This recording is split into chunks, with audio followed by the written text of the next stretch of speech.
오늘 우리에게 주시는 하나님의 말씀은 마태복음 11장 1절부터 6절까지 보도록 합니다. 마태복음 11장 1절에서 6절.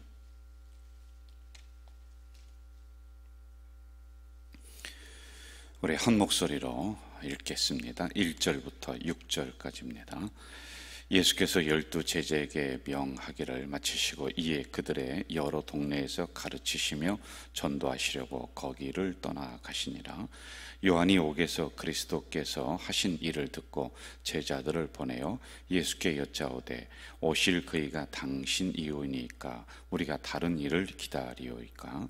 예수께서 대답하여 이르시되 너희가 가서 듣고 보는 것을 요한에게 알리되 맹인이 보며 못 걷는 사람이 걸으며 나병 환자가 깨끗함을 받으며 못 듣는 자가 들으며 죽은 자가 살아나며 가난한 자에게 복음이 전파된다 하라. 누구든지 나로 말미암아 실족하지 아니하는 자는 복이 있도다 하시니라. 아멘. 오늘부터 또 마태복음을 하나하나 강의를 하도록 하겠습니다. 오늘은 마태복음 11장에 있는 말씀인데 이제 전체적인 주제는 의심에서 어떻게 믿음으로 우리가 승화되어 나가느냐, 그러니까 의심이 변화해서 확신의 단계까지 어떻게 가느냐라고 하는 이 부분에 대해서 우리가 좀 새벽에 간단하게 묵상을 하려고 합니다. 우리 본문 2절과 3절을 한번 좀 볼까요? 2절, 3절 제가 읽을게요. 요한이 옥에서 그리스도께서 하신 일을 듣고 제자들을 보내요. 예수께 여짜오되 오실 그이가 당신이오니까 우리가 다른 일을 기다리오이까. 이렇게 말합니다. 자, 저를 보실까요? 자, 여러분, 여기에 나오는 세례 요한입니다. 그런데 세례 요한이 누구예요? 세례 요한은 여자가 난 자 중에 최고가 누구냐? 세례 요한입니다.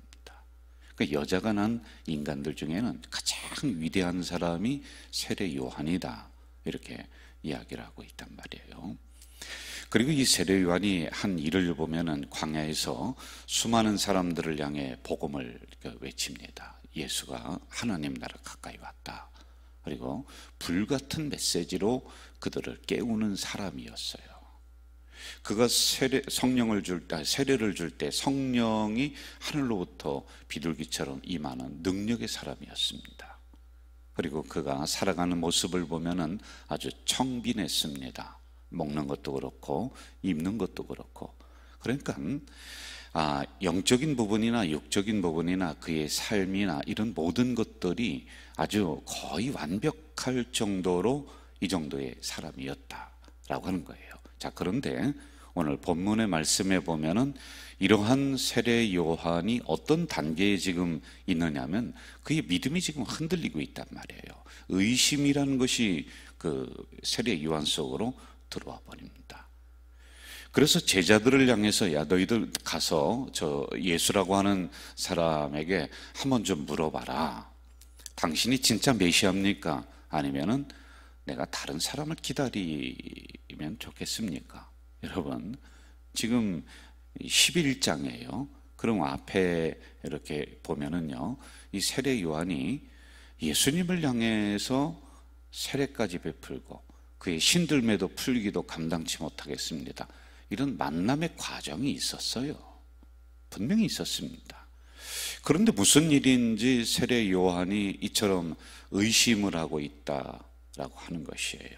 그래서 내가 당신을 진짜 메시아로 알고 있었는데 내 믿음이 지금 흔들리고 있습니다. 내가 지금 의심하고 있습니다. 그러니 당신이 진짜 메시아입니까? 아니면은 내가 다른 사람을 기다리면 되겠습니까? 이렇게 하고 있는 상황이란 말입니다. 자, 세례 요한도 이 정도였는데 우리는 어떻게 했느냐라고 하는 것이죠. 여러분, 우리도 신앙생활 하다가 이 믿음이 흔들리고 이제 의심할 때, 이럴 때가 참 많이 있습니다. 자, 그런데 이런 의심이라고 하는 부분들을 우리가 가만히 그 근저로 그 뿌리를 찾아서 들어가다 보면은 믿음이 없어서 그러느냐? 그건 아니에요. 믿음이 있어요. 교회를 나옵니다. 신앙생활을 잘하고 있습니다. 그런데도 불구하고 우리는 가끔씩 하나님을 의심하고 내 기도하는 것을 의심하고 말씀을 의심하고 이럴 때가 우리가 종종 있단 말입니다. 이게 목사도 그렇고 장로님, 권사님, 안수집사님 다 이러한 의심의 단계가 있어요. 자, 그러면 이게 왜 그러느냐라고 하는 것입니다. 자, 첫 번째는 환경의 악조건으로 인해서 우리들에게 의심이 일어날 수가 있다는 것이지요. 2절을 한번 좀 볼까요? 2절. 요한이 옥에서 그리스도께서 하신 일을 듣고 제자들을 보냈다. 여러분, 지금 세례 요한이 있는 곳이 어디죠? 어디예요? 요한이 옥에서, 옥은 어디예요? 감옥이에요. 지금 감옥. 자기의 지금 환경이 썩 좋지 못합니다. 한번 우리가 생각을 아침에 한번 해보자고요. 그가 지금 옥에 갇혀 감옥에 갇힌 이유가 어디 있을까요? 하나님 나라를 전파하다 그랬어요. 여러분, 수많은 사람들을 회개시키려고 이 독사의 자식들아, 너희들이 진노의 불이 너희들 면전에 지금 떨어진다, 빨리 회개하라, 이걸 외쳤습니다. 그러니까 지도자들이 생각할 때는 저거 그냥 뒀다가는 밀란이 일어날 것 같아요. 그러니까 세례 요한을 잡아다가 옥에 가둬버렸습니다. 아니, 천국을 전파하다가 지금 이가 처한 상황이 악조건이다라고 하는 거예요. 여러분, 오늘날에도 이 감옥이라고 하는 곳이 그렇게 썩 좋지는 않겠습니다. 저는 잘 모르겠어요. 그런데 우리가 성지순례 터키를 가서 감옥이라고 하는 이런 곳을 한번 가게 됩니다. 여기가 옛날에 죄인들을 잡아 놓았던 곳이다. 감옥이 그냥 동굴을 파놓고 거기 나무 이렇게 해놓고요, 사람 못 나오게 하는, 그러니까 습기가 있고 뭐 그렇게 그 인간이 거할 만한 것이 아니란 말입니다. 그리고 먹는 거라든지 여러 가지 상황들이 썩 좋은 것이 아니에요. 이러한 악조건, 환경의 악조건이 거듭된다라고 하면은 우리 믿음의 사람들도 의심이 들어올 수가 있다는 것이지요, 여러분. 그래서 우리가 신앙생활을, 믿음 생활을 하면서 어느 때는 좋다가 어느 때는 나쁘다가 뭐 그럴 때가 있습니다. 그런데 안 좋은 악조건의 환경이 지속적으로 나에게 일어난다 그러면요, 내 믿음도 흔들린다는 거예요. 우리는 환경에 의해서 지배를 받을 수밖에 없는 인간들이에요. 나는 어떤 환경이 오든지 간에 아무런 상관이 없어. 아니, 상관이 있다니까요. 그걸 표현을 안 해서 그렇지요. 이게 우리에게 믿음 생활에 영향을 끼칠 수가 있는 것이 환경이다라고 하는 것입니다. 우리는 잘 될 때는 주님을 찾습니다. 그리고 생활이 어려울 때는 주님을 외면할 때가 종종 있습니다. 이렇게 우리는 왔다 갔다 할 수 있는 존재들이다. 왜? 세례 요한, 그 위대한 사람도 이렇게 환경의 악조건 속에서는 의심이 들어와요. 자기가 믿고 있는 저 예수가 당신 진짜입니까? 가짜입니까? 당신을 그대로 믿습니까? 아니면 내가 다른 사람을 기다리겠습니까? 이렇게 이도 흔들릴 수가 있는 것이다 라고 하는 겁니다. 자, 두 번째는요, 세례 요한은 예수님에 대해서 간접적으로 경험을 했습니다. 이게 무슨 말이냐면은 12명의 제자는 예수님과 함께 동거동락을 하면서 예수님과 함께 먹고 자고 그러면 직접적인 체험을 했어요. 이 사람들도 나중에 십자가에서 떠나지 않습니까? 그리고 물론 돌아오죠. 그런데 세례 요한은요, 예수님에게 세례를 줬을 때 그 외에는 간접적으로 듣습니다. 들어요. 그리고 지금도 한번 좀 보십시다. 5절로 가볼까요? 5절, 4절부터 예수께서 대답하여 이르시되 너희가 가서 듣고 보는 것을 요한에게 알려라. 너희가 가서 듣고 보는 것을 요한에게 알려라. 5절, 맹인이 보며 못 걷는 사람이 걸으며 나병 환자가 깨끗함을 받으며 못 듣는 자가 들으며 죽은 자가 살아나며 가난한 자에게 복음이 전파된다 하라. 저를 보실까요? 자, 세례 요한이 이것을 봤어요? 아니면은 들었어요? 누구에게 들었어요? 지금요. 그 제자들에게 뭐라고 하냐면은 세례 요한의 제자들에게 가서 그렇게 의심하고 있는 세례 요한에게 이러한 일이 일어났다라는 것을 알려줘. 그런데 이 제자들은, 직접적인 제자들은 이걸 봤어요. 직접 들었어요. 그런데 세례 요한은 또 누군가로부터 한 다리 건너서 듣게 된단 말입니다. 이럴 때 우리는 확신이 아니라 의심이 들 수밖에 없는 그런 환경에 이룰 수가 있다는 것입니다. 여러분, 사람들이 왜 영화관에 갈까요? 집에서 TV 봐도 되잖아요. 여러분, 이렇게 꽃구경 이걸로 하는 것으로 다 끝나지 왜 다시 들로 밖으로 이렇게 사람들이 나갈까요? 왜 그럴까요? 현장성이라고 하는 거예요. 내가 거기 가서 현장에서 그것을 봐야 돼요. 그리고 그 경기를 내가 관람해야 돼요. 그러니까 내 돈을 내고 가서 그것을 직접적으로 내가 체험을 한단 말입니다. 이게 있으면 분명하게 믿을 수 있어요. 그런데 한 다리 건너고 두 다리 건너고 세 다리 건너서 누군가에게 내가 이걸 듣는다. 그럼 거기에는 의심이 들어올 수 있는 이러한 그 사이가 있다는 거예요. 환경이 그렇다라고 하는 것입니다. 자, 이것을 우리가 신앙생활로 한번 가져와 보자 말이에요. 여러분이 은혜 받았습니다. 어느 날 예배를 드리다가 말씀을 듣다가 야, 저 말씀 참 기가 막히다, 내 마음을 콕콕 찌른다. 그래서 가정에 가서 남편에게, 자녀에게 이리 와보라고, 오늘 목사님 말씀이 이러이러한데 얼마나 은혜가 드는지 모른다 라고 했을 때 그 자녀가 또는 남편이 거기에 막 그냥 호응을 하고 여러분들과 똑같을까요? 아니에요. 그게 시큰둥하는 겁니다. 왜요? 현장성이 없어서 그렇습니다. 내가 가서 직접 체험해야 되고 직접 예배드려야 되고 직접 말씀을 받아야 되는 현장성이 없어서 누군가에게 건너 듣다 보니까 나에게 다가오지가 않아요. 그리고 그것이 아무리 확신 있게 이야기한다 할지라도 그 사람은 그 안에 의심이 생기는 거예요. 당신이나 들어서 보고 믿지 나는 지금 그렇지 못하다라고 하는 이러한 것이 바로 의심으로 갈 수 있는 부분들이다라고 하는 겁니다. 자, 그리고 세 번째, 불안한 정보이다라고 하는 겁니다. 잘못 듣거나 잘못 배우게 되면은 거기에서 의심이 발생을 합니다. 지금 확실한 정보를 예수님으로부터 듣던지 보던지 해야 돼요.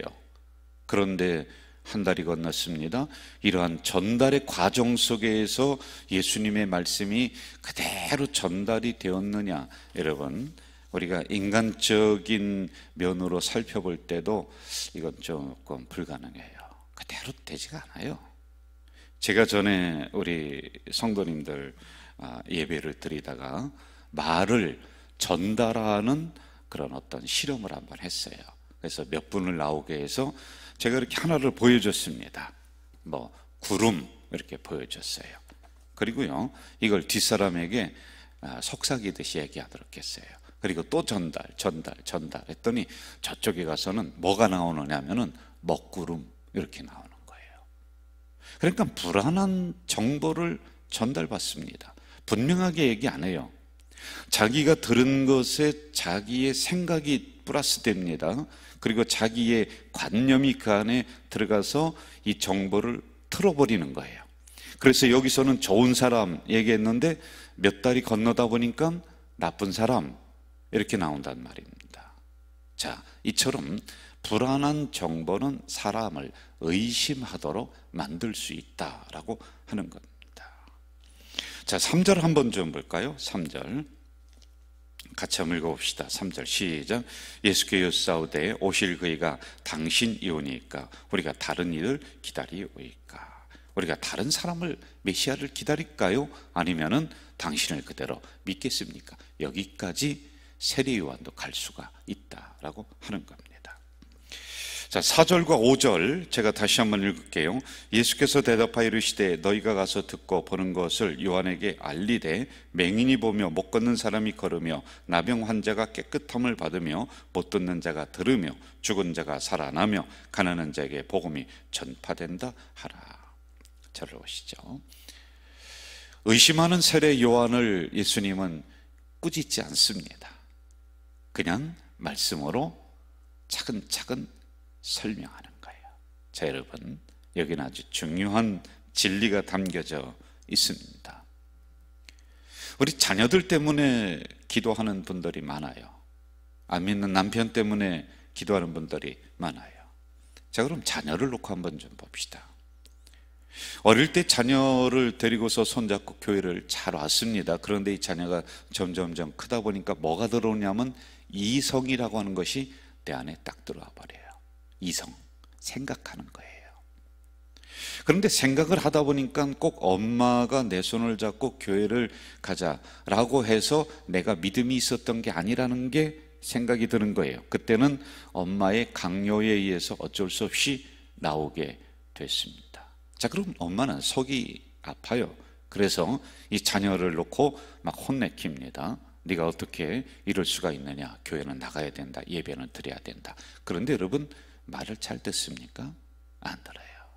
자, 여기서 우리가 생각해야 될 게 뭐냐면은 믿음이라고 하는 것은 강요해서 되는 부분이 아니다는 거예요.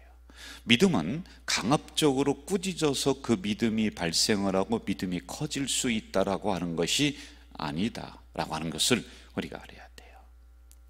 지금 예수님이 세례 요한의 이러한 의심을 보면서 아마 우리 인간적인 생각으로는 네가 어떻게 그럴 수가 있느냐, 내가 너를 이렇게 인정해 주었고 여자에게서 난 자 중에 최고다라고 하는 그런 별칭까지도 얻었는데 네가 어떻게 나를 의심할 수가 있느냐라고 이렇게 꾸짖을 수 있습니다마는, 예수님은 꾸짖지 않고 자기가 했었던 일을 차근차근 하나하나 설명을 해나가고 있다는 겁니다.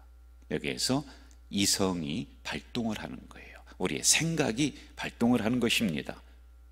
자, 그러면서 이 생각은 나머지 가지고 있는 의심이라고 하는 것을 점점 설명에 들어가기를 시작을 하는, 아, 그렇지, 그때 그런 일이 있었지, 그때 이러한 것이었지라고 하는 이 의심을 점점 없애주고 있다는 거예요. 그래서 이 부분이 다시 확신으로 바뀔 수가 있다는 겁니다. 제가 결혼을 하시고 그 부모님과 어머님과 그리고 며느리 아들 저에게 인사를 옵니다. 그럼 제가 이렇게 얘기해요. 며느리가 있습니다. 그리고 우리 권사님이 앉아있고 그 아들이 있고 그래요. 교회를 나가세요. 그러면 전에 좀 나갔습니다. 이런 얘기를 해요. 그럼 제가 그 앞에다가 두 번을 두고 그 어머님에게 약속을 합니다. 권사님, 여기 며느님 교회 나온다, 그런 얘기 전에 했었대. 그런데 이제 강요하지 마세요. 강요하면 안 됩니다. 믿음은 억지로 생기는 게 아닙니다. 그러면요, 이 며느리가 그 얘기를 듣다가 그냥 얼굴이 환해지는 거예요. 여러분, 강요해서 믿음이 생기는 부분이 아니에요. 차근차근 설명하고 이해를 시키다 보면 내 이성이라고 하는, 생각이라고 하는 것이 내가 가지고 있는 의심을 없애버립니다. 그래서 그것이 확신으로 바뀔 수 있는 것이다 라고 하는 거예요. 여러분, 의심은 잘 생각하세요. 이게 우리가 믿음 안에서 갖는 의심은 믿음으로 나아가는 하나의 징검다리다라고 하는 거예요. 한번 또 생각해 볼까요? 내가 다른 사람을 의심한다. 그 사람을 알았기 때문에 의심해요? 아무것도 몰랐는데 의심해요? 조금이라도 아니까 의심하는 거예요. 그렇죠? 아니, 생판 모르는 사람을, 나하고 관계가 없는 사람을 내가 의심할 이유가 뭐가 있습니까? 그런데 내가 저 사람을 어느 정도로 알았어요. 그런데 그 아는 과정에서 이상하게 의심이 조금씩 들어오는 거예요. 그런데 그 다음에 차근차근 그 사람의 삶을 보고 그 사람의 태도를 보고 설명을 듣다 보니까 이 의심이 없어지는 거예요. 이게 확신으로 바뀔 수가 있다라고 하는 것입니다. 이러므로 세례 요한은 어떻게 됐을까요? 이 감옥에서 자기의 목을 내어놓습니다. 그 죽습니다. 거기서요. 확신에 이르니까 그는 죽을 수 있는 것이죠. 저는 이 새벽에 나온 우리 성도님들 의심이 들어올 수 있습니다. 환경이 안 좋아서, 그리고 불완전한 정보로 인해서 내가 현장성이 좀 부족하고 그래서 의심할 수가 있겠죠. 그러나 기억하십시오. 이 의심은 확신으로 나아가는 징검다리입니다. 우리가 더 깊이 생각하고 말씀을 잘 듣다 보면은 내 안에 있는 의심들이 서서히 없어지고 확신으로 바뀔 줄 믿습니다. 이러한 신앙생활 되시기를 주의 이름으로 축원합니다. 사랑하시는 아버지 하나님, 이 새벽에 연약한 종을 세우셔서 말씀을 주시오니 감사합니다. 오늘 주신 말씀 깊이 묵상하게 하시고 이 말씀이 우리들을 주장해 나갈 수 있도록 인도해 주시옵소서. 오늘도 받은 말씀을 가지고 확신에 거하며 살아가겠습니다.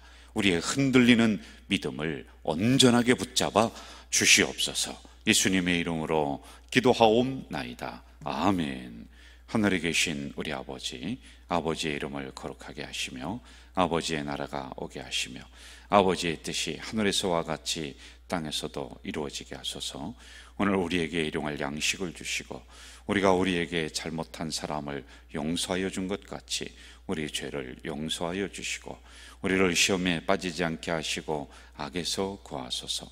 나라와 권능과 영광이 영원히 아버지의 것입니다. 아멘.